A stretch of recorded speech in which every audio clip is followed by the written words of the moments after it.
Meaning of fusionist. Fusionist. Fusionist. Fusionist. Fusionist.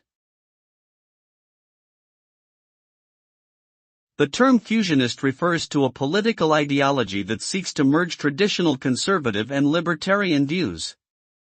Fusionists believe in preserving traditional values and individual freedom, limited government intervention in social and economic matters, and a strong national defense.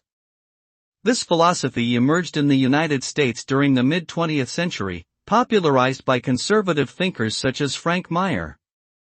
The result of fusionism is a unique blend of conservatism and libertarianism, which emphasizes both individual liberty and the preservation of traditional cultural values. This approach continues to influence conservative political thought and policymaking in the United States.